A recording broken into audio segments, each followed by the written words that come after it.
Episode की starting रेगिस्तान से होती है। रोज बोलती है हम बस पहुंचने वाले हैं। विवियन बोलती है ये बहुत मुश्किल है इसलिए मैं टेरिया नहीं आना चाहती थी। नोक विवियन को थोड़ा पानी पीने के लिए बोलता है। विवियन पानी की बोतल लेकर खुशी से बोलती है कि इतनी ठंडी क्यों है। नोक बोलता है ये पानी मैंने पहले से ही तैयार करके रखा था। विवियन बोलती है वुल्फ क्या तुम थक नहीं गए हो। नोक हंसते हुए बोलते ये कठिन है लेकिन मजेदार है। विवियन हैरानी से बोलती इसमें मजा कैसा। वह भी नया है लेकिन उसमें काम की लगन बहुत है। सोचते हुए मुझे चिंता थी कि जोश में आकर कोई फैसला ना ले ले, लेकिन वे शांत है। कुछ देर बाद वह तीनों टेरियम पहुंच जाते हैं। एक औरत विवियन का स्वागत करते हुए बोलती है मैं आपके नौकर को कमरा भी दिखा सकती हूँ। हम देखते हैं विवियन जो कमरे के बाहर देख रही होती है। विवियन पलट कर देखते हुए बोलती है रोजेंटा थोड़ी देर में मेरे बाल बांध दो। क्या मैं तुम्हारे कमरे में आऊँ या तुम मेरे कमरे में आना चाहोगे। रोज हंसते हुए बोलती है मैं थोड़ी देर में पहुंच जाऊंगा। विवियन बोलते हैं ठीक है थोड़ी देर में मिलते हैं। ये बोलकर वह कमरे के बाहर चली जाती है। विवियन को ऐसा करते देख सभी लोग बातें कर रहे होते हैं। सोचते हैं शायद इसी वजह से हमारे और थियोडोर के बीच रैंगल लव की बेतुकी अफवाहें फैल रही है। खैर इससे कोई फर्क ही नहीं पड़ता। तभी नोक विवियन के सामने आते हुए बोलता ड्यू। रोज अचानक ही नोक को अपने सामने देख कर डर गई होती है। रोज बोलती है वुल्फ तुम यहाँ क्या कर रहे हो। नोक हंसते हुए बोलते हैं भोजन का समय नजदीक आ रहा है जल्दी तैयार हो जाना चाहिए। सीन चेंज होकर एक आलीशान हॉल का होता है। एक आदमी हंसते हुए बोल रहा होता है ये ज्यादा नहीं है लेकिन मुझे उम्मीद है कि आप इसका आनंद लेंगे। जबकि दूसरी तरफ रोज सोच रही होती है ड्यूक ग्रे से संपर्क करना मुश्किल है। अगर ऐसा है तो हमें मजबूर करना होगा कि वह हमसे मिले। रोज विवियन के पास जाते हुए बोलती है विवियन। विवियन बोलती हाँ। रोज बोलती है लेडी क्या आप मेरे साथ डांस करेंगी। ये सुनकर विवियन का चेहरा लाल हो जाता है। रोज को ग्रेट करते हुए बोलते बिल्कुल। के बाद वह दोनों डांस करने लग जाते हैं। रोज डांस करते हुए सोच रही होती है विवियन और मैं पूरी तरह से तालमेल है क्योंकि हम बचपन से ही अभ्यास करते आए हैं। जैसा की उम्मीद थी सभी की निगाहें हम पे टिकी हुई है। तभी वह आदमी हंसते हुए विवियन के पास आते हुए बोलते हैं लेडी विवियन मैरीगोल्ड धन्यवाद मेरे निमंत्रण को स्वीकार करने के लिए। विवियन बोलते हैं ड्यूक ग्रे मुझे इतनी शानदार जगह पर आमंत्रित करने के लिए धन्यवाद देना चाहती हूँ। ड्यूक ग्रे हंसते हुए बोलते आप पहले भी हमारे निमंत्रण को ठुकरा देते थे। रोज को अपने आप को अनदेखा होता देख गुस्सा आ रहा होता है। वो उनके बीच में जाकर बोलते आपसे मिलकर अच्छा लगा मेरा नाम रोजेंटा स्टेल है। ये सुनकर ड्यूक ग्रे बोलते ओ। ड्यूक ग्रे रोज से हाथ मिलाते हुए बोलते मैंने सुना है कि स्टेल को एक नया ड्यूक मिल गया है। जी भी आपसे मिलकर बहुत खुशी हुई। रोज बोलते आपके हार्दिक स्वागत के लिए धन्यवाद। रोज अपनी जेब से पत्र निकालते हुए बोलते हैं मैंने लेडी मैरीगोल्ड के साथ जाने का फैसला इसलिए किया क्योंकि मुझे आपके लिए एक संदेश देना था। ड्यूक ग्रे बोलते हैं मेरे लिए। रोज उन्हें पहले पढ़ने के लिए बोलती है। ड्यूक ग्रे लेटर पढ़ के बोलते ये कैसे हो गया। हे भगवान मैंने कभी कल्पना नहीं की थी कि ऐसा कुछ हो सकता है। ये सुनकर विवियन मन में सोचते है झूठ उसे शुरू से ही इसके बारे में पता था। इसे नजरअंदाज कर दिया गया क्योंकि इससे उन पर ज्यादा असर नहीं पड़ता। रोज बोलती है बिल्कुल अगर आपको इससे कोई दिक्कत ना हो तो आने से पहले मैं टेरियम का दौरा करना चाहता हूँ। मुझे लगता है कि हाल ही में टेरियम समृद्धि के दौर से गुजर रहा है इसलिए मुझे उम्मीद है कि मैं यहाँ रहते हुए एक नजर डाल सकूंगा। ड्यूक ग्रे अपनी परेशानी को छुपा कर हंसते हुए बोलते हैं मैं समझ गया हमें आपको आसपास घुमाने का मौका पाकर बहुत खुशी होगी। रोज को ड्यूक ग्रे लकड़बग्गा लग रहा होता है। सीन रोज के कमरे का होता है। विवियन को नींद आ रही होती है। रोज विवियन को आराम करने के लिए बोलती है। विवियन बोलते है ठीक है हम कल मिलते हैं रोजेंटा। विवियन के जाने के बाद नोक रोज के पास आकर बोलता है ड्यूक। उसकी आवाज सुनकर रोज डर जाती है। नोक अपने हाथों का रिबन दिखाते हुए बोलता है मेरे बाल बांध दो ठीक वैसे ही जैसे तुमने थोड़ी देर पहले उस औरत के बाल संवारे थे। रोज बोलती है मैं सिर्फ इसे कॉम करूंगा और मन में सोचती है अभी के लिए शायद सबसे अच्छा यही होगा कि शांति से वही किया जाए जो वो कहता है। रोज नोक के बालों में कंघी करी होती है। नोक बोलता है बिल्कुल वैसे ही जैसे तुमने उस औरत के किए थे। कुछ देर बाद रोज बोलती हो गया अगर आप अभी चले जाएं तो मुझे अच्छा लगेगा।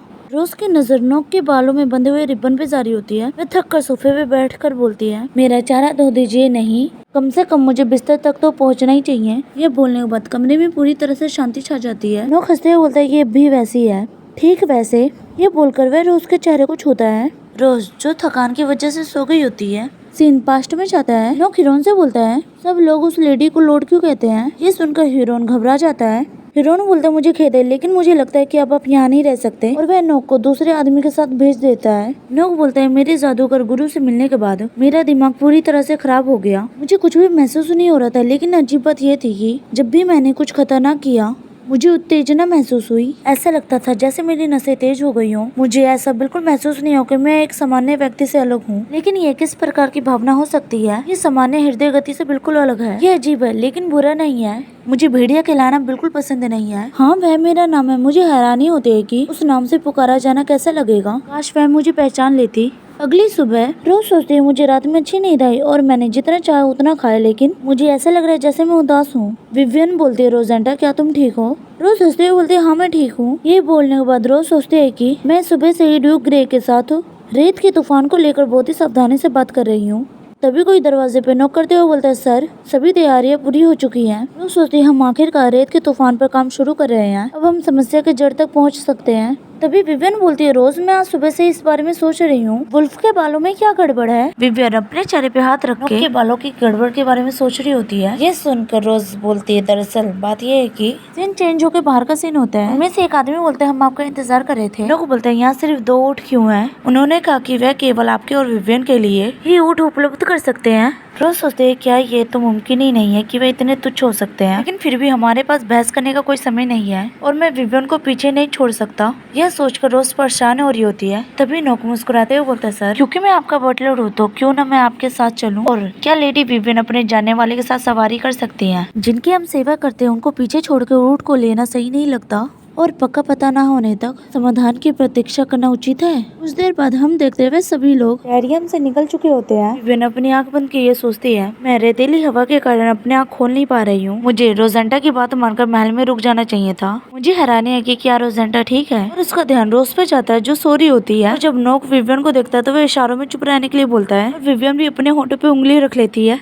लेकिन तभी अचानक ही रेत का तूफान उनकी तरफ बढ़ रहा होता है। विवियन चिल्लाते हुए बोलती है, रोजेंटा, जिसकी वजह से रोज की आंखें खुल जाती है। रोज रेत का तूफान देखकर घबराते हुए बोलती है, वुल्फ। नोक हंसते हुए बोलता है, ड्यूक, क्या आपने मुझे बुलाया था? और वह रोज की कमर को पकड़ते हुए बोलता है, मैं उस काम पे लगाने वाले को नुकसान नहीं होने दे सकता जिसने मुझे मेरे अच्छे काम के लिए भुगतान नहीं किया है। ये सुनकर रोज बोलती है, लेकिन विवियन का क्या होगा? रोज बोलती है, विवियन। और विवियन को इतना परेशान होता है देख रोज मन में सोचती है, कुछ तो गड़बड़ लग रही है, इस दिशा में रेत का एक भी कण नहीं उड़ रहा। रोज बोलती है, वुल्फ, क्या तुम इसके लिए जिम्मेदार हो? नोक बोलता, हाँ। रोज सोचती है, रेतीली हवा के कारण दिखाई ना देना वास्तव में बेहतर हो सकता है। अगर वुल्फ की जादुई शक्तियों की बात फैल गई तो उस जादूगरों के टावर से जादूगर उसका पीछा कर सकते हैं। रोज चिल्लाते हुए बोलती, विवियन। विवियन आंखें बंद किए हुए बोलती, रोजेंटा, क्या हो गया? रोज चिल्लाते हुए बोलती, धैर्य बनाए रखो, मैं इस रेत के तूफान का ख्याल रखूंगा और आपके पास आऊंगा। विवियन बोलती, ओ ठीक है। वह नोक से बोलती, तुम अपने जादू का इस्तेमाल कब करोगे? नोक मुस्कुराते हुए बोलता है, जब तुम सो गए। अगर मैं अचानक रोक दूं तो ये अजीब होगा, इसलिए मैं धीरे धीरे आगे बढ़ूंगा। रोज बोलती, आपको मेरा अनुरोध अभी भी याद होगा। मैं चाहती हूँ कि आप उस बवंडर से निपटे जो वहाँ सामने है। ये सुन के नोक ऊँट से उतरता है और रेत के तूफान के सामने अपने जादू का इस्तेमाल करता है, जिस वजह से रेत का तूफान शांत हो रहा होता है। मुस्कुराते हुए रोज की तरफ देखकर बोलते हैं, ठीक है, मैं वापस आता हूँ। वह एक मार्ग से निकलता है, काले लंबे बाल बिल्कुल लकड़ी जैसे, एक भेड़िए का मुखौटा। नोक। रोज चिल्लाते हुए बोलती है, क्या? क्योंकि रोज को रेत के तूफान की वजह से सामने कुछ दिखाई नहीं दे रहा होता है। वह सोचती है कि वाकई में इतना काफी है, ये जादू तो बहुत ही शक्तिशाली है। अपना सर ऊपर नहीं उठा सकती, मुझे अब भी उम्मीद है कि ये सब जल्दी खत्म हो जाएगा। सीन ड्यूक ग्रे के कैसल का होता है। ड्यूक ग्रे मुस्कुराते हुए बोलता है, आपकी यात्रा सुरक्षित रही। हम देखते हैं नोक जो ऊँट के ऊपर बेहोशी में लेटा होता है। ड्यूक ग्रे बोलते, बेचारा बटलर कितना दुर्भाग्यपूर्ण है। ये सुन के विवियन डर जाती है। रोज अपना सर पकड़े हुए बोलती है, वो मरा नहीं है, वो बेहोश हो गया है। ये सुनकर ड्यूक ग्रे हंसते हुए बोलते हैं, तो आप तुरंत वापस लौटने की योजना बना रहे हैं। लेडी विवियन भी थोड़ी थकी हुई लग रही है, शायद आपको कुछ और दिन यहीं पे रुकना चाहिए। विवियन तुरंत ही रुकने के लिए मना कर देती है, मैं जल्दी ही वापस लौटना चाहती हूँ ताकि मैं आराम कर सकूं।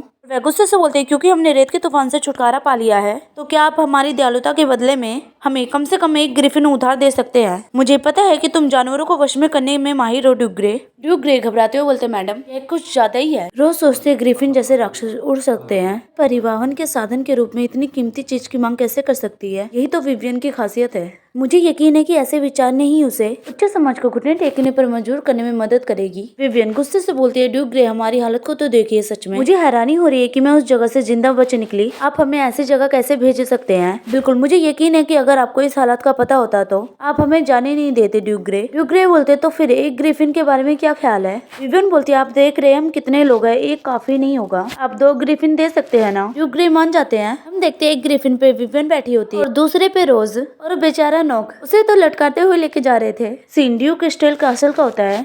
रोज सर्वेंट को नोक को महल के खाली कमरे में ले जाने के लिए बोलती है। वे आगे बोलते हैं, मैं लेडी विवियन को घर छोड़ने जा रही हूँ पहले। वह नौकर बोलता है, हाँ सर। रोज विवियन को उसके घर छोड़ने जा रही होती है। गाड़ी के अंदर विवियन नींद में बैठी होती है। रोज विवियन का सर अपने कंधे पे रखते हुए बोलती है, पहुंचने पे मैं तुम्हें जगा दूंगा। ये सुनकर विवियन शांति से सो जाती है। रोज के कंधे पे सीन एम्परर की तरफ होता है। एम्परर लगातार अपना काम कर रहे होते हैं, लेकिन उनके दिमाग में अन्य विचार आते रहे। वह सोचते हैं, वह कुछ दिनों पहले टेरियम के लिए रवाना हो गए थे, उससे अब तक संपर्क क्यों नहीं हुआ? शायद उनके साथ कुछ तो हुआ होगा। अगर कुछ गलत होता तो वह मुझे जरूर बताते थे। इतना ज्यादा परेशान हो गया होता है, वह अपने हाथ में रखा पेन तोड़ देता है। तभी कोई दरवाजे पे नॉक करता है। एम्परर उस आदमी को अंदर आने के लिए बोलते हैं। आदमी बोलता है, रोजेंटा स्टेल का एक पत्र है। एम्परर बोलते बाहर मेरा इंतजार करो। पत्र में लिखा तो हमने टेरियम की समस्या को बिना किसी परेशानी के हल कर लिया। हम वापस आ गए हैं। मैं बहुत थक गया हूँ। मुझे लगता है कि मुझे कुछ दिन आराम करने की जरूरत है। रोजेंटा एस्टेल। एम्परर बोलते तो वह सुरक्षित लौट आए हैं। यह पढ़कर एम्परर के चेहरे पे स्माइल आ जाती है। एम्परर बोलते गिलबर्ट, शाही डॉक्टर से लगभग 1 महीने की दवा तैयार करवा लीजिए जो थकान के इलाज में कारीगर हो। मैं खुद वह लेकर लेडी मैरीगोल्ड और ड्यूक एस्टेल से मिलने जाऊंगा। सीन रोज की तरफ होता है। वह बोलती है वुल्फ। वह अपने सर पे हाथ रखकर सोचते मुझे विश्वास नहीं हो रहा है कि मैं अब चेतन रूप से भेड़िए की तलाश कर रही हूँ।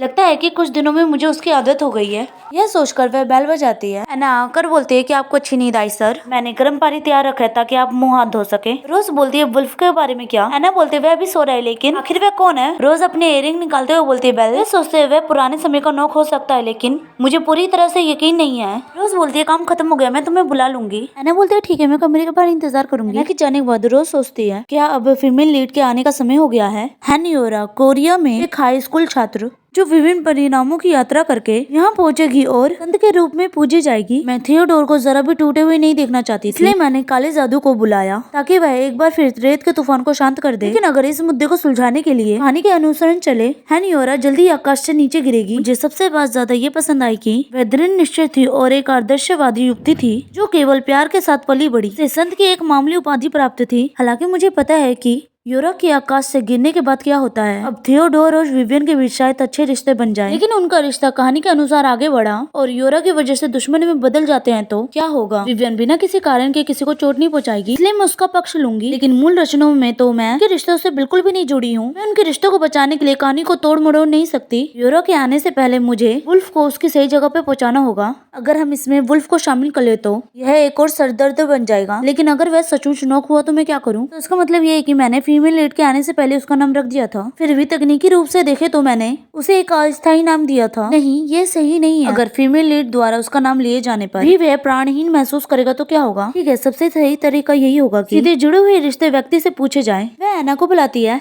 एना बोलती हाँ सर। रोज बोलती मुझे वुल्फ को देखना है। रोज तैयार होकर वुल्फ के कमरे के पास पहुंच गई होती है। वह दरवाजा खोल के कमरे के अंदर जाती है। नोक अभी भी सो रहा होता है। रोज सोचती है जब उसने जादू के टावर पर घातक हमला किया था। फिलहाल वुल्फ इतनी जल्दी अपनी जादुई शक्ति पाने में सक्षम नहीं है। इस वजह से जब उसने अपनी जादुई शक्ति का ज्यादा इस्तेमाल किया तो कुछ दिनों तक नींद न आने की दुष्प्रभाव से पीड़ित होना पड़ा। रोज बोलती है अगर मैं गलत नहीं हूँ तो। रोज बोलती है नोक। उसकी आंखें हैरानी से बड़ी हो जाती है कि नोक ने उसका हाथ पकड़ के अपनी तरफ खींच लिया होता है, जिस वजह से वो बेड पे गिरती है और नोक उसके ऊपर आ जाता है। मुस्कुराते बोलते हैं तुमने अभी क्या कहा? रोज घबराते हुए बोलती है नोक। नोक बोलते हैं नहीं, ये बिल्कुल वैसा नहीं है जैसे मैंने अनुमान लगाया था। फिर से कृपया मेरे नाम से मुझे पुकारें। रोज सोचते हैं क्या वुल्फ वास्तव में नोक है? ऐसा लगता है कि वह नोक को अपने नाम के रूप में पहले से ही पहचानता है। मुझे पहले से ही शक था। नोक पहले से ही मूल कहानी से भटक गया था। बात इतनी बढ़ गई कि अब पीछे मुड़ने का कोई रास्ता नहीं है। नोक हंसते हुए बोलते ड्यूक। तभी एम्परर गेट खोल के कमरे के अंदर आते हुए बोलते रोजेंटा।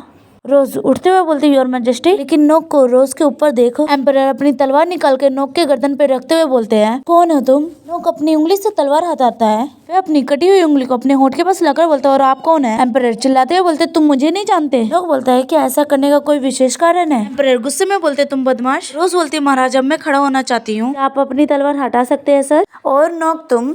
नोक बोलता है हाँ। रोज बोलती है कि अब तुम मेरे ऊपर से हट सकते हो। नोक हट जाता है। रोज खड़ी हो जाती है। एम्परर तुरंत ही रोज के आगे आ जाते हैं। रोज बोलती है महाराज वह मेरा जानने वाला है, इन सबकी कोई जरूरत नहीं है, मैं ठीक हूँ। एम्परर बोलते लेकिन वह तुम्हारे ऊपर था। रोज बोलती है उसने मुझे मारा नहीं और मैं किसी खतरे में नहीं थी। एम्परर बोलते नहीं ऐसा नहीं है, वह तुम्हारे ऊपर था। रोज बोलती है वैसे भी मुझे लगता है कि इस बैठक को यहीं पे समाप्त करना सबसे अच्छा होगा। इस तरह के कमरे में 3 आदमियों को देखकर कोई आसानी से उन्हें कुछ और समझ सकता है। नोक तुम वहीं इंतजार करो। नोक मान जाता है। रोज एम्परर का हाथ पकड़ के कमरे के बाहर ले जाते हुए बोलती है चलिए कमरे में बैठकर बात करते हैं। रोज एम्परर से बोलती है आप थोड़ी देर पहले उस कमरे में कैसे पहुंच गए? एम्परर दूसरी तरफ देखते हुए बोलते मैं तुमसे मिलने आ रहा था और फिर मैंने देखा कि बाईं ओर के कमरे का आखिरी दरवाजा खुला हुआ था और मुझे कुछ आवाज सुनाई दी, इसलिए मैं देखने गया और फिर मैंने तुम्हारे ऊपर एक काली आकृति देखी। रोज सोचती है दरवाजा खुला हुआ, मेरी गलती। रोज एम्परर से बोलती है कि आपके साथ कोई था? एम्परर बोलते हैं जो लोग मेरे साथ आए थे वह गोदाम में चले गए और मैं हमेशा की तरह आपके ऑफिस जा रहा था। यह सुन के रोज राहत की सांसें लेती है। रोज सोचती है भले ही आपके आपके घर के लोग चुप रह सके। अगर एक शब्द भी फैल जाए तो मुझे पूरा यकीन है कि अफवाहें यही होंगी कि मुझे आदमी पसंद है, और फिर धीरे धीरे मेरे मन में सम्राट के लिए भावनाएं विकसित होने लगेंगी।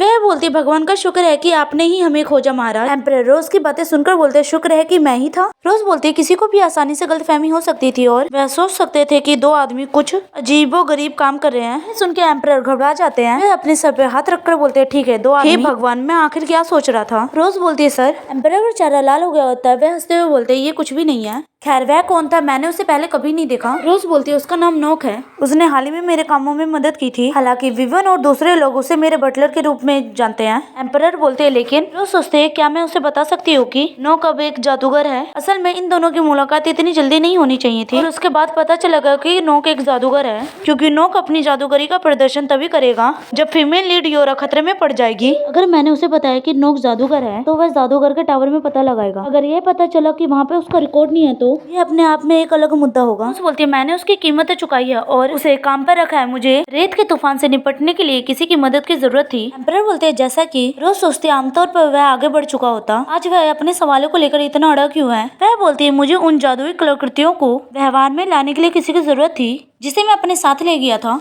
एम्परर बोलते, मैं समझ गया। रोज सोचती है, ऐसा लगता है कि उसके मन में अभी भी कुछ सवाल हैं। रोज बोलती है, सर। वह बोलती है, मैं घटना की पूरी जानकारी दूंगा। ये सुनकर एम्परर खुश होते हुए बोलते हैं, ठीक है, मुझे इसका इंतजार रहेगा। सीन एम्परर के गाड़ी का होता है। वे महल वापस जा रहे होते हैं। एम्परर अपने सर पे हाथ रखकर बोलते हैं, मुझे वह दृश्य बार बार क्यों याद आ रहा है। मेरा दिमाग सुन पड़ गया और मैं उसे अपनी तलवार से धमकाना शुरू कर दिया। वह व्यक्ति जिसने रोजेंटा की मदद की थी, और वह भी कोई मामूली बात नहीं है, लेकिन उसकी आंखों में जो भाव थे वह बिल्कुल भी साधारण नहीं थे। वह किसी जंगली जानवर की तरह अपने शिकार पे झपटने के लिए तैयार था। रोजेंटा ने कहा था कि ये कोई गंभीर बात नहीं थी, लेकिन मुझे इतना बुरा क्यों लग रहा है। या किसी के हाथों अपने दोस्त को खोने के ख्याल से जलन मुझ पे हावी हो रही है। वे अपने आप को समझाते हुए बोलते हैं, हाँ, शायद इसलिए मैंने ऐसा व्यवहार किया। सीन कुछ दिनों बाद शाही महल का होता है। बोलती है, हिज मैजेस्टी के बारे में क्या? वह आदमी बोलते हुए खाना खा रहे हैं। उन्होंने कहा है कि अगर आपने खाना नहीं खाया तो आप भी उनके साथ खाना खा लें। रोज मान जाती है। कॉरिडोर में जाते हुए सोचती है, उस दिन के बाद नोक ने अपने पैसे लिए बिना किसी दिक्कत के महल से चला गया। हालांकि मुझे ये लग रहा था कि उसके जाने के लिए मनाना मुश्किल होगा। फिर मिलेंगे कहकर जल्दी से अलविदा कहने के बाद और वह वहाँ से चला गया। और काफी समय हो गए हैं, लेकिन मैं आज महल देखने जा रही हूँ, रेत के तूफान और निमंत्रण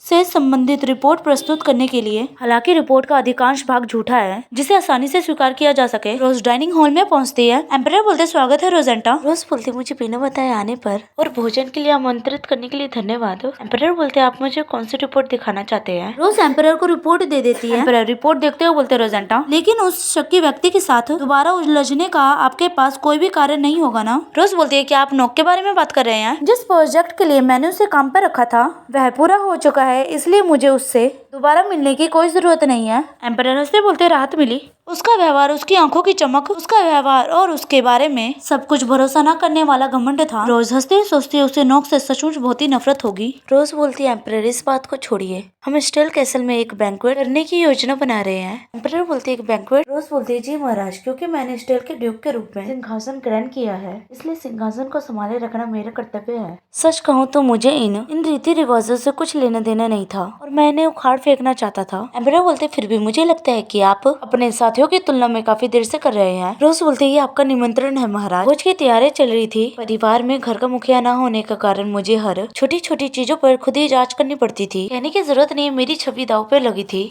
इसलिए मेरे पास हर छोटी बात की चिंता करने के अलावा कोई चारा नहीं था। और इतना ही नहीं, कार्यक्रम वाले दिन मैंने विवियन को बुलाकर सब कुछ दोबारा जांच लिया था। सौभाग्यवश तैयारी के दौरान वह बेहद ही उत्साहित और सावधानी बरतने वाली थी। हम सब ने इतनी मेहनत की, शाम तक हमारे पास बिल्कुल भी ऊर्जा नहीं बची थी। विवियन को खाना खिलाने और खुद उसको घर तक छोड़ने के बाद ही मैं अपने कमरे में वापस लौटा, इसलिए बहुत थक गई थी। वह अपने आप को खड़ा करती है, अपने जादुई आभूषण को हटाती है, जाना कि उसकी आंखें डर से बड़ी हो जाती है क्योंकि उसके हाथों में अंगूठियां नहीं होती हैं। वह जल्दी से आईने के पास जाती है और अपने आप को देख के शीशे में हैरान हो जाती है। वह सोचती, ये कब शुरू हुआ, शायद मेरे पास कुछ और आभूषण हो। वह अपने ड्रॉर खोलती है, लेकिन वो भी खाली होता है। वह सोचते, बैंक्वेट कल है, मुझे और कहाँ से मिलेगा। यह तो जले पे नमक छिड़कने जैसा है। इन सभी आभूषणों से जादू कब खत्म हो गया? क्या ये नोक हो सकता है? मैंने शायद उसे नोक नाम दिया था, लेकिन नोवेल में उसका नाम एलियन है, जो एक काला जादूगर है। और बाद में उसे भागते रहने के बावजूद वह अपनी इच्छा से जादूगर के टावर में प्रवेश कर जाता है, क्योंकि वह फीमेल लीड योरा को चुराने की शक्ति हासिल करना चाहता है। ऐसा नहीं हो सकता है कि वह इस तरह की छोटी मोटी चोरी करे। नोवेल में जादूगरों के बारे में विस्तार से नहीं बताया गया है। मुझे पक्का तो नहीं पता है क्या मुझसे कुछ छूट ढूंढ रहा है। सबसे पहले मुझे जादुई आभूषणों के डिजाइनर हायोंग से मिलने जाना चाहिए। रोज अपने आप को देखते हुए बोलती है मुझे पहले कपड़े बदल लेने चाहिए। हम देखते हैं ड्यूक स्टेल से एक औरत बाहर निकल रही होती है। वह औरत अपना चेहरा छुपाई हुई होती है। वह सोचते हैं शुक्र है मैंने एना के कुछ कपड़े संभाल के रखे थे, शायद जरूरत पड़ने पे काम आ जाए। मैं उन्हें ढूंढ नहीं रही थी लेकिन मुझे ऐसी गोलियां भी मिल गई जो आपकी आंखें और बालों का रंग बदल देती है। एना छोटे मोटे काम करते समय यही कपड़े पहनती थी, इसलिए उन्हें ये मानने में कोई परेशानी नहीं होती कि वो मैं ही हूँ। ये सोचते हुए कैसल के बाहर आ जाती है। वह औरत बोलती मुझे मिल गया एक पुराने पेड़ के नीचे एक जर्जर जगह। वह औरत घर के अंदर जाते हुए बोलते हैं हयुंग मैं हूँ। हयुंग हंसते हुए उसका स्वागत करता है। वह औरत बोलती है मैं यहाँ इसलिए आई हूँ क्योंकि जादुई आभूषण कुछ अजीब लग रहे हैं। वह ज्वेलरी बॉक्स खोल देती है। वह औरत बोलती है ये एक ऐसी चीज है जिसे खरीदने के लिए मुझे कई सालों तक पैसे बचाने पड़े। ये एक बेहद ही मूल्यवान आभूषण है। हयुंग ज्वेलरी देखते हुए बोलता है आप अगर इसे ध्यान से देखे तो आपको इसके धुंधले निशान दिखाई देंगे। वह औरत बोलती है निशान। हयुंग बोलता है क्या हाल ही में आपकी मुलाकात अचानक किसी जादूगर से हुई है? सिर्फ इसलिए कि वह सभी जादूगर है इसका मतलब ये नहीं है कि उनके पास एक जैसे जादुई शक्तियाँ हैं। जादूगर जिस जगह जाते हैं वहाँ अपनी जादूगरी का कुछ अंश छोड़ जाते हैं, इसे ट्रस्ट कहते हैं। तो कोई तो है, कोई ऐसा जिस पे आपको शक है। मैं आपको विश्वास दिलाता हूँ कि मेरे जादुई आभूषणों में कोई कमी नहीं है। आप इस बात को जानते हैं लेकिन मैं सबसे बेहतर सामग्री जादुई रत्न और मंत्रों का उपयोग करता हूँ जिन्हें आप अपने सारे पैसों से भी नहीं खरीद सकते। वह जादूगर जरूर असाधारण रहा होगा। रोज सोचती है नोक से मिलने से पहले हयुंग के आभूषणों में कोई भी खराबी नहीं आई थी। हयुंग बोलते अगर उन्हें तब भी पता चल गया जब आपके पास ऐसे आभूषण थे जो आपके जादू को छिपाती है, शायद जादू के प्रति संवेदनशील व्यक्ति हो। ये वाकई में विश्वास नहीं होता है। जादू के संवेदनशील लोग दुर्लभ होते हैं, बिल्कुल वैसे ही जैसा सुनने में लगता है। इसलिए जादू को छुपाने वाला कोई भी उपकरण उन पर काम नहीं करेगा। इससे भली बातें समझ जाते हैं। ये सारी बातें सुनकर रोज सोचती है तो नोक को मेरी असली पहचान शुरू से ही पता थी। हयुंग बोलते सारा जादू निकल गया और फिर वापस डाल दिया गया। यह संकेत मुझे यही बता रहा है यह साधारण व्यक्ति कौन है। रोज सांस छोड़ते हुए बोलते एक पागल। कुछ देर बाद रोज वापस महल की तरफ आ जाती है। नोक रोज को देख रहा होता है। वे हंसते हुए बोलते मैंने इस बारे में कभी सोचा नहीं था। मैं किसी ऐसे व्यक्ति की तलाश में जा रहा हूँ जो मैं नहीं हूँ। नोक कौवा बनकर उड़ते हुए बोलता है जल्दी ही मिलते हैं ड्यूक। सुबह सीन रोज के कमरे को होता है। एना रोज को तैयार करी होती है। एक आदमी आकर बोलता है लेडी मैरीगोल्ड आ गई हैं। एना बोलती है फिर मैं मिस्टर हयोंग से मिलने जाऊंगी। रोज बोलती है तो मैं इसे आप पर छोड़ती हूँ। रोज मन में सोचती है हयोंग से मुझे अस्थायी जादुई वस्तु मिली है, वह केवल 2 दिन तक टिक सकती है। मुझे जल्दी ही नए आभूषण ढूंढने होंगे। रोज जिन्हें से नीचे उतरते हुए बोलती विवियन। विवियन हंसते हुए बोलती रोजेंटा आज तुम बहुत ही सुंदर लग रहे हो। रोज बोलती है आप भी बेहद ही खूबसूरत हो, आज तुम सुंदर लग रही हो। विवियन बोलते ये मेरी तरफ से तुम्हारे लिए एक खास तोहफा है। हाल ही में मेरे पिता और भाई को दूसरे क्षेत्रों की यात्रा करनी पड़ी। मैंने उनसे आपके लिए 1-2 तोहफा लाने के लिए कहा है। रोज मन में सोचते मुझे अगली बार बता देना चाहिए, ये हद से ज्यादा है। विवियन जो चमकती हुई आंखों से रोज को देख रही होती है। रोज बोलते धन्यवाद विवियन। सभी लोग बैंक्वेट में आ रहे होते हैं।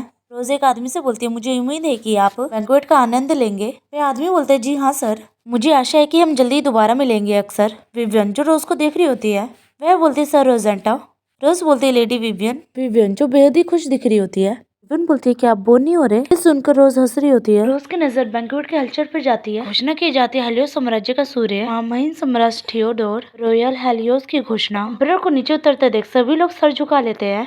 एम्परर बोलते हैं ड्यूक आप अपना सर उठा सकते हैं, मैं आपको छोटा सा तोहफा देने के लिए थोड़ी देर के लिए यहाँ आया था। रोज एम्परर को धन्यवाद बोलती है। एम्परर बोलते हैं मैंने कुछ रत्न तैयार किए हैं क्योंकि ऐसा लगता है कि आपको पसंद आते हैं। लोगों के बीच हलचल मच जाती है। कोई बोलते हैं किसने सोचा था कि सम्राट आएंगे। कोई बोलते हैं मैंने सुना है कि वह बचपन से एक दूसरे के करीब थे, ऐसा लगता है कि ये सच है। कोई बोलते हैं मुझे पक्का नहीं पता है लेडी विवियन का, लेकिन ड्यूक एस्टेल कभी भी भोज या समारोह में शामिल नहीं होते थे, इसलिए मुझे इस बारे में जानकारी नहीं थी। उन तीनों को एक साथ देखकर आप स्पष्ट रूप से बता सकते हैं कि वे एक दूसरे के बहुत ही करीब हैं। विवियन बोलते मुझे सर्कस के बंदर जैसा महसूस हो रहा है। एम्परर बोलते हमारे पास क्या विकल्प है? वे हमें किस बात पर दोषी ठहराएंगे? इसलिए कि हम कूल है और लोकप्रिय हैं। विवियन बोलते ये सच है रोजेंटा, लेकिन हम दोनों के यहाँ होने से तुम्हें बेहतर महसूस हो रहा है ना? एम्परर बोलते मैंने व्यक्तिगत रूप से आने के लिए समय निकाला है, इसलिए इससे एक सम्मान की बात समझे। रोज हंसते बोलती है जी हाँ, ये मेरे लिए सम्मान की बात है। तो क्या आप दोनों आखिर तक रुकने का इरादा रखते हैं? विवियन बोलती मेरे बड़े भाई ने बताया कि वह मुझे लेने आ रहे हैं, इसलिए मुझे थोड़ी देर में निकलना होगा। एम्परर बोलते मुझे भी जाना होगा और अगर मैं यहीं पे रुका रहा तो मैं आज के भोज के सितारे की सारी लाइट छीन लूंगा। रोज सोचते हुए ज्यादा देर नहीं रुक सकते, लेकिन फिर भी मैं इस भोज को देर रात तक आनंद लेने का कोई इरादा नहीं है। मेरे जाने के बाद मुझे यकीन है कि मेहमान धीरे धीरे जाने लगेंगे। ये सोचकर रोज अपने कमरे में आ जाती है। वह सोचते है एना यहाँ नहीं है। वह बालकनी का गेट खोलती है। रोज बालकनी के नीचे देखते हुए बोलती है कहते हैं कि कौवे अपशगुन होते हैं, मतलब ये है कि कुछ बुरा होने वाला है। अब ज्यादा समय नहीं बचा है, कल वह आसमान से गिर सकती है। क्या हो सकता है? नोक आसमान में कौवा बन के उड़ रहा होता है। बालकनी में इंसानी रूप में आकर बोलता है, फिर से मिलेंगे ड्यूक। ये बोलकर वे रोज की तरफ बढ़ता है। रोज बोलती है, तुम यहाँ क्या कर रहे हो? नोक रोज के चेहरे को छूते हुए बोलता है, मैंने तुमसे कहा था कि हम दोबारा मिलेंगे। रोज नोक का हाथ झटकते हुए बोलती है, मुझे छुओ मत। नोक बोलता है, क्या ये आपको पसंद नहीं है? रोज जो डरी होती है वह बोलती है, नहीं मुझे ये पसंद नहीं है। नोक उदास होकर बोलता है, क्या मुझे तुम्हारा रहस्य पता नहीं होना चाहिए था? रोज बोलती है, तुम्हारा इससे क्या मतलब? नोक हंसते हुए बोलता है, मुझे नहीं पता है, लेकिन किसी कारणवश मैं तुम्हारे साथ रहना चाहता हूँ। मैं चाहता हूँ कि तुम मुझे हर दिन नोक कहकर बुलाओ। ऐसा करने के लिए मुझे वह व्यक्ति बनना होगा जिसकी आपको जरूरत है। रोज सोचती है, ऐसे लग रहा है जैसे वह मुझसे अपने प्यार का इजहार कर रहा हो। रोज घबराते हुए बोलती है, क्या तुम? वह सोचती है, मैं तो लगभग उससे पूछने ही लगती कि क्या वह मुझे पसंद करता है। ठीक है, योरा आने पर उसकी भावनाएं तो बदल जाएंगी, उससे ये सवाल ना पूछूं। रोज अपना हाथ आगे बढ़ाते हुए बोलते हैं, क्या हम कम से कम हाथ मिलाकर इस बात से सहमत हो सकते हैं कि इसे गुप्त रखेंगे? नोक बोलते हैं, ठीक है। नोक जाकर रोज का हाथ पकड़ लेता है। रोज सोचते हैं, यही मेरा मौका है कि मैं अपने पिता द्वारा सिखाए गए श्राप को शब्दों का पाठ करे। रोज बोलती है, जिसने अनमने ढंग से उन शब्दों को उगल दिया जिसे निगल लिया गया था, यह समझौता आपके दिल की गहराई से अंकित हो जाए और ज्वालाओं को प्रज्वलित करेगा। यह समझौते एक अभिश्राप है जो मैं आपको सौंप रही हूँ। यह दिल का समझौता है। यह बोलने के बाद उनके हाथों में चमक उठती है और नोक के दिल पर एक श्राप लग जाता है। तो सोचते हुए बिल्कुल भी विरोध क्यों नहीं कर रहा। बस बोलते, ये एक समझौता और अभिश्राप है, अगर तुम अपने वादों को तोड़ोगे तो तुम्हारा दिल फट जाएगा। नोक हंसते हुए बोलते, मेरे दिल पर छाप, क्या यह बंधन के समान है? क्या अब मैं तुम्हारा हूँ? नोक रोज के चेहरे को छूते हुए बोलता है, क्या मैं तुम्हें छू सकता हूँ? रोज मन में सोचते, अरे यार, जब तुमने पहले ही हाथ उठा दिया था तो पूछने की क्या जरूरत थी? रोज दूर होते हुए बोलती है, काश तुम अभी चले जाओ। नोक मासूमियत से बोलता है, क्या आप थके हैं? रोज बोलते हाँ। नोक बोलते है, खैर मुझे यकीन है कि अभी और भी दिन आना बाकी है। यह बोलकर वह आसमान में कौवा बन के उड़ जाता है। रोज उसे उड़ते हुए देख रही होती है। अगली सुबह रोज का सर दुख रहा होता है। वह सोचती है, भोज के बाद हैंगओवर हो रहा है, गाड़ी में बैठने से ही जी मचलने लगा। विवियन परेशान होते हुए बोलती है, क्या मुझे घोड़सवार को रोकने के लिए बोलना चाहिए? रोज बोलती है, कोई बात नहीं, हमें देर हो रही है। विवियन बोलती है, अगर मुझे पता होता कि ऐसा होगा तो मैं बैंक्वेट के अगले दिन की योजना नहीं बनाती। रोज बोलती, मुझे भी इसकी उम्मीद नहीं थी। विवियन बोलती, आज का आसमान साफ है। रोज गाड़ी में बैठे हुए सोचती, मुझे याद आया, उन्होंने कहा था कि योरा एक साफ दिन आसमान से गिरी थी। आज का दिन इतना साफ है कि चंद्रमा दिखाई दे सकता है। ऐसा आज तो हो नहीं सकता ना। रोज ये सोचकर बहुत ही ज्यादा परेशान हो रही होती है। सीन एम्परर के बगीचे को होता है। एम्परर बगीचे के फूलों को देख रहे होते हैं। एम्परर बोलते हैं, बैगनी गुलाब, जेरेनियम, ये मुझे रोजेंटा की याद दिलाता है। मुझे उम्मीद है कि वह उसे खुश करेगा। विवियन और रोज एम्परर के पास आ गए होते हैं। वे दोनों एम्परर को देख के मुस्कुरा रहे होते हैं। एम्परर रोज को गुलाब देते हुए बोलते, रोजेंटा, स्वागत है ये आपके लिए। ये देख के विवियन हैरान हो जाती है। रोज एम्परर को धन्यवाद बोलती है। विवियन बोलती है, महाराज मैं एक औरत हूँ, तो आपके पास मेरे लिए फूल नहीं है, आपके पास केवल रोजेंटा के लिए फूल है। एम्परर बोलते, ये सोचना कि फूल केवल औरतों के लिए होते हैं आपकी सोच है। विवियन बोलती है, महाराज आपका इतना प्रगतिशील दृष्टिकोण होना कितना अच्छा होगा। एम्परर हंसते हुए बोलते हैं, बिल्कुल, ये तो निश्चित रूप से एक ऋषि राजा के गुणों में से एक है। एम्परर की नजर रोज पर होती है। रोज सोचते हैं, ये क्या थियोडोर की आंखों में जो भाव था वो बस। एम्परर हंसते हुए बोलते हैं, तो आइए मैं खुद उपस्थित एकलौती औरत के लिए कुछ फूल चुनकर लाऊंगा। विवियन बोलती है, अगर आपने पहले ही ऐसा कर दिया होता तो अच्छा होता, लेकिन ये इतना भी बुरा नहीं है। दोनों को ऐसे बात करते देख रोज सोचते हैं, क्या मैंने इसे गलत देखा? एम्परर फूलों को ध्यान से देख रहे होते हैं। विवियन बोलते हैं, उसका व्यक्तित्व भले ही धूर्त हो, लेकिन मैं दिखने में बेहद ही आकर्षक है। लेकिन मैं ये नहीं कह रही कि महाराज आपसे ज्यादा सुंदर दिखते हैं रोजेंटा, तुम खूबसूरत और हैंडसम, कुछ ऐसे ही। रोज बोलती है, तो आप ये कह रहे हैं कि मैं मर्दाना नहीं हूँ? विवियन शर्म से अपना चेहरा छुपाते हुए बोलती, नहीं, तुम खूबसूरत हो, अद्भुत हो। उफ, मैं बिल्कुल बेवकूफ लग रही हूँ। रोज का ध्यान एम्परर पर जाता है जो फूल चुन रहे होते हैं। एम्परर हाथ हिलाकर मुस्कुराते हुए बोलते, रोजेंटा, विवियन सोचते हुए वाकई में फूल चुनने में बहुत ही मेहनत कर रहे हैं। रोज में मुस्कुराते हुए हाथ ही खाती है। तभी विवियन का ध्यान आसमान में जाता है। घबरा कर चिल्लाते हुए बोलते, रोजेंटा उधर देखो। ऐसा लग रहा था जैसे आसमान से कुछ गिर रहा हो। रोज भी आसमान की तरफ देख के हैरान होती है। वे चिल्लाते हुए बोलते, सराई, यहीं पे हमारा चैप्टर खत्म होता है। अब अगले चैप्टर में पता चलेगा आसमान से क्या गिरता है।